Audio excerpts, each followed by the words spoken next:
nome é Rafael Silveira Costa, RA 176091, e essa é a atividade Gene Review, da matéria Genética, Fisiológica e Molecular, sigla BG 380, e o meu gene é o RB1.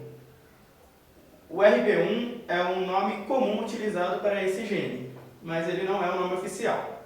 O nome oficial é RB Transcriptional Corpressor 1, e além desses dois nomes, ele ainda possui outros nomes que são comumente utilizados, mas não são oficiais, como OSRC, osteosarcoma e retinoblastoma 1, por exemplo.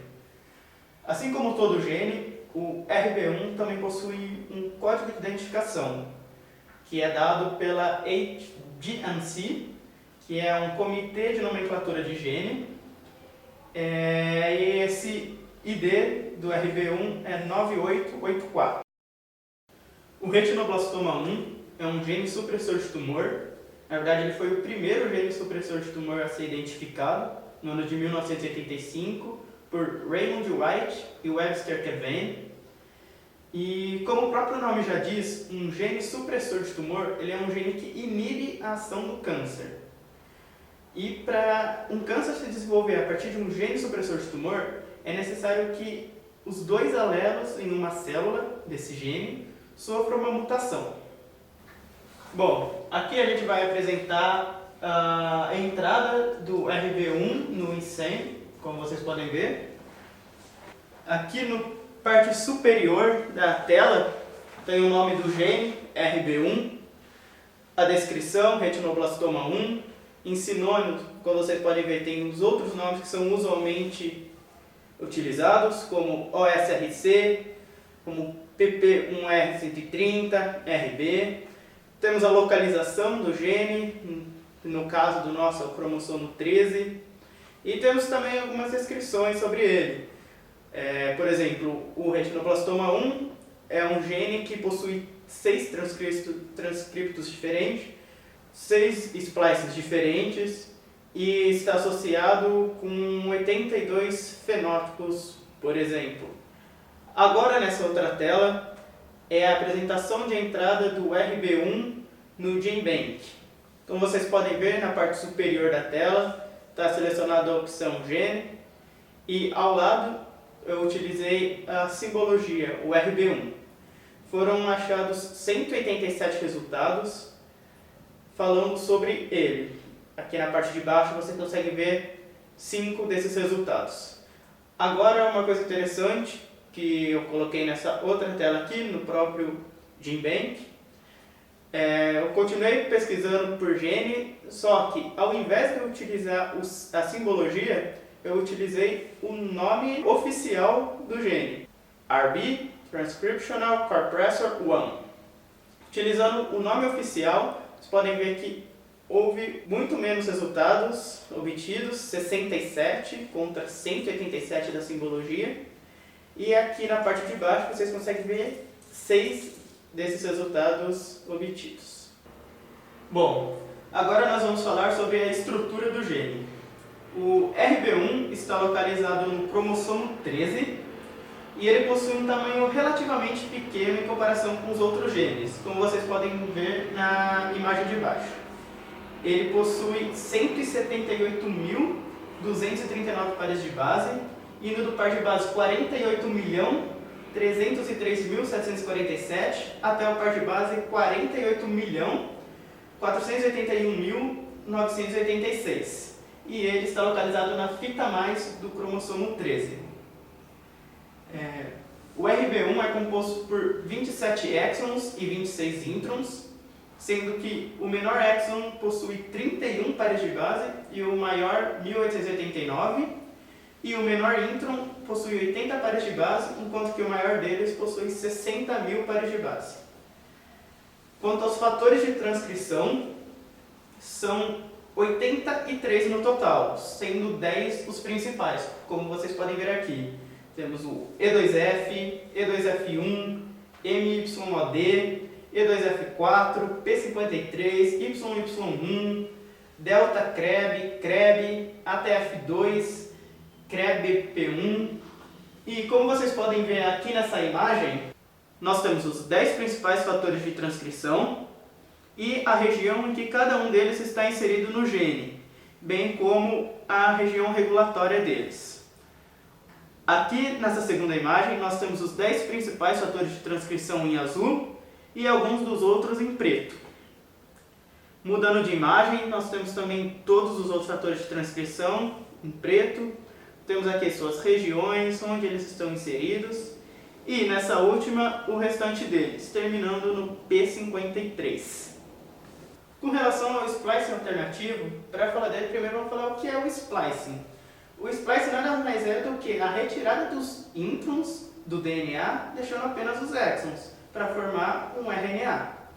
Os exons, que são as partes que contêm a informação, eles vão se unir e vão formar esse RNA. Por exemplo, então o que seria o splicing alternativo?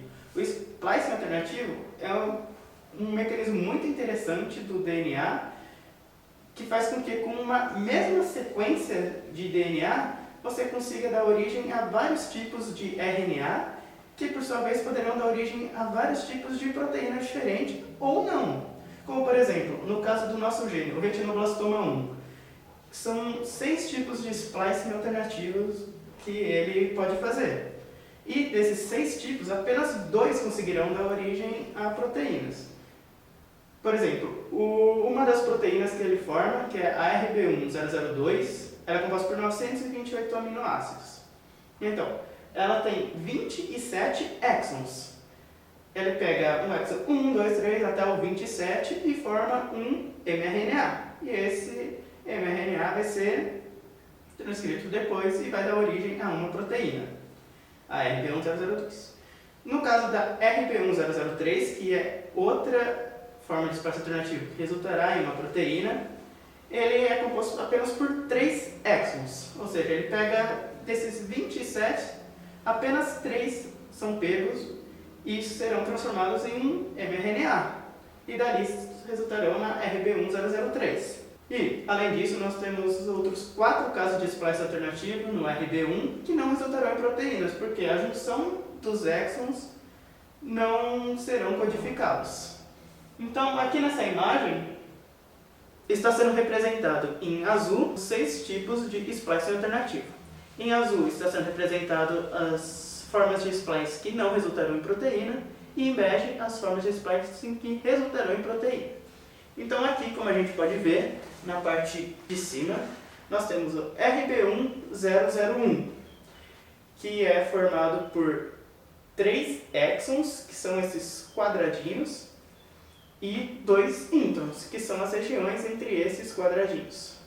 Embaixo dele nós temos o RB1002, que é formado por 27 quadradinhos desses, ou seja, 27 exons e 26 introns. Embaixo nós temos RB1003, que é composto por 3 exons e 2 introns.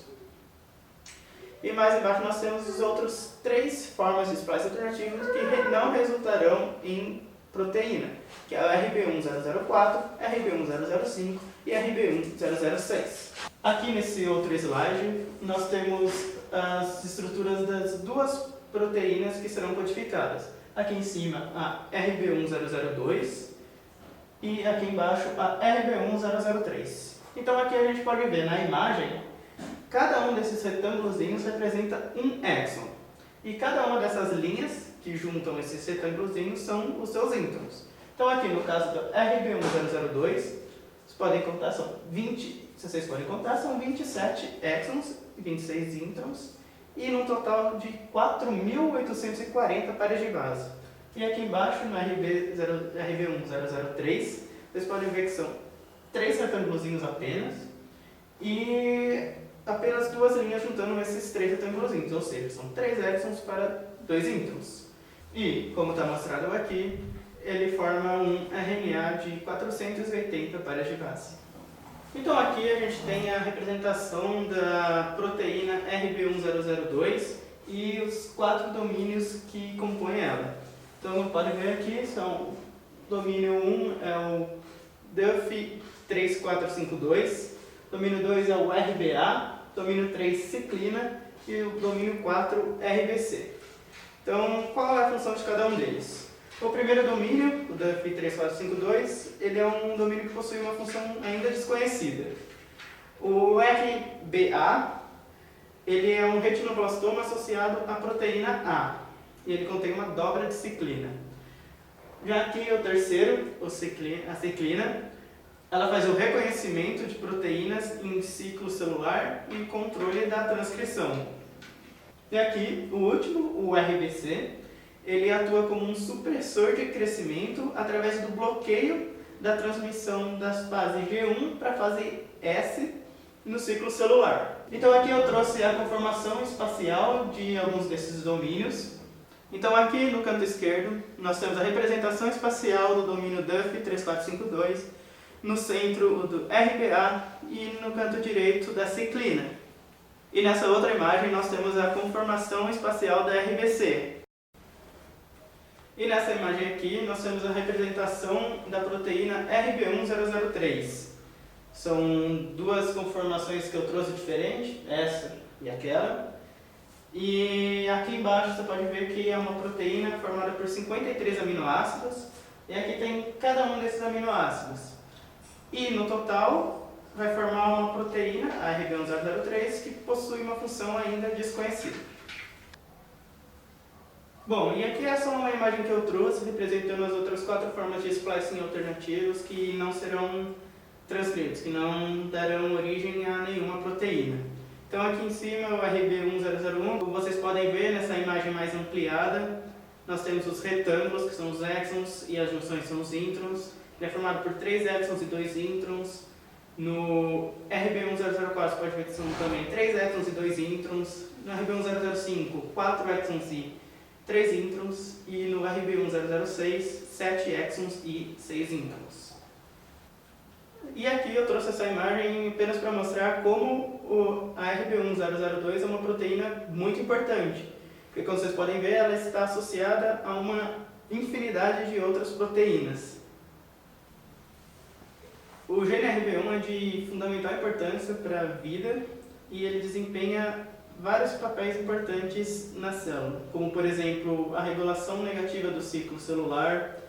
Ele também promove uma regulação e uma estabilidade da função apoptótica da P53 na presença de um outro composto, do MDM2. Ele está relacionado com o comprimento dos telômeros em células de mamíferos. Ele está relacionado com o controle das estonas e ele também está diretamente envolvido na formação da heterocromatina. Com relação ao controle do ciclo celular, como podemos ver, nas fases G0 e G1, a RB apresenta-se desfosforilada, e já na fase S e G2 ela apresenta-se fosforilada. Ou seja, nessa transferência de fase do ciclo celular, essa fosforilação apresenta uma regulação, ou seja, a partir dali ela vai supressar ou não o crescimento da célula. Quanto à função de apoptose, como já foi dito, ela está relacionada com a regulação e a estabilidade dessa função apoptótica.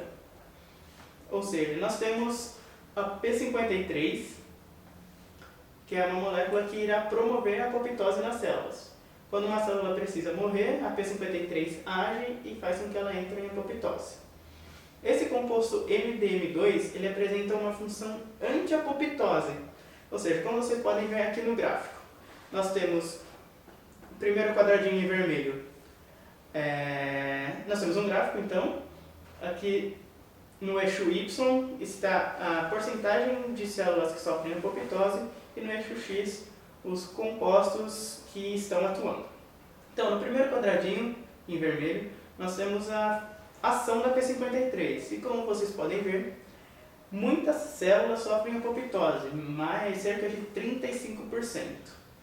Já no segundo quadradinho vermelho, como vocês podem ver, quando a P53 está associada ao MDM2, essa taxa de apoptose desce muito e cai para em torno de 13%. E quando a gente junta o RB, o P53 e o MDM, que está representado no terceiro quadradinho vermelho, essa taxa de apoptose volta lá para cima, lá para casa dos 30%, e isso demonstra que a RB está associada a esse retorno da função apoptótica nas células. Nessa outra imagem aqui também está representada a mesma coisa, a porcentagem de apoptose na presença desses compostos, né, na presença somente de P53, na presença da P53 com AMDM2 e também na presença do complexo P53, MDM2 e RB. Com relação ao comprimento dos telômeros, aqui tem um trabalho super interessante, principalmente aqui nesse segundo slide, mostrando como o telômero consegue crescer bastante quando a RB está associada a outras proteínas. Como você pode ver aqui na parte de cima, na metáfase, nós temos no primeiro quadradinho a imagem normal dos telômeros e na imagem da direita os telômeros já bem aumentados. E fica mais intenso ainda na intérfase, onde o aumento é ainda mais absurdo. Com relação à importância do RB1, nós temos que ele é um gene supressor de tumor, como já foi dito anteriormente, foi o primeiro gene supressor de tumor descoberto lá em 1985 e ele está relacionado a importantíssimos processos vitais. E defeitos no RB1 eles causam graves doenças. Dentre essas graves doenças, as principais são o retinoblastoma infantil, o câncer de bexiga e o osteosarcoma. Então aqui nós temos os casos de retinoblastoma, ele é mais comumente causado em um olho só, ele é um câncer de olho, e nessa imagem pode ver crianças com retinoblastoma em um olho só na parte de cima, e na imagem de baixo crianças com retinoblastoma nos dois olhos. Ele se dá normalmente na fase de desenvolvimento, ou seja, principalmente em crianças você já tem esse retinoblastoma. E ele nada mais é do que essa formação dessa massa branca no fundo dos olhos, né, esse câncer, esse tumor no fundo dos olhos, que causa a cegueira das pessoas. E ele foi descrito por Knudson e foi muito estudado por ele, e ele explicou como que essa doença realmente ocorre. Ou seja, normalmente um gene mutado já vem por parte do pai ou da mãe e a criança já possui um gene mutado. Então, como em cada olho possui centenas de milhões de células e como elas já apresentam uma mutação, qualquer mutação em qualquer uma dessas células irá causar o retinoblastoma, ou seja, as chances de se adquirir um retinoblastoma é muito alta. E é maior a chance de ocorrer um retinoblastoma em um único olho, porque precisa de apenas uma única mutação em um único olho. E o retinoblastoma nos dois olhos já é um pouco mais difícil de ocorrer, porque precisa de uma mutação nos dois olhos, mas mesmo assim a taxa de incidência é relativamente alta. Bom, já o osteosarcoma, ele é o mais maligno dos sarcomas ósseos e ele acontece principalmente nas extremidades dos ossos longos. Como você pode ver na imagem, 10% dos casos ocorrem na extremidade superior do húmero, por exemplo, 15% ocorre na extremidade superior do fêmur e 60% ocorre na extremidade inferior do fêmur. E aqui nós temos duas imagens, né, mostrando como que esse sarcoma ocorre, que ele forma uma massa nesses ossos, forma um tumor. E aqui está representado esse osso, e para você ver como o tumor ele pode atingir grandes proporções. Bom, e para finalizar, nós temos as possíveis aplicações do RB1, no que ele pode ser utilizado.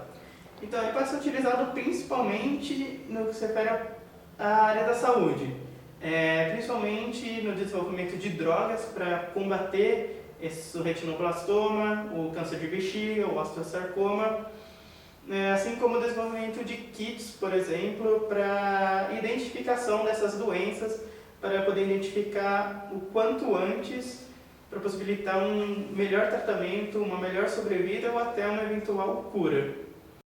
Então esse foi o trabalho do Gene Review, do gene RB Transcriptional Repressor 1. Espero que vocês tenham gostado. Para acessar maiores informações, os links estão na descrição.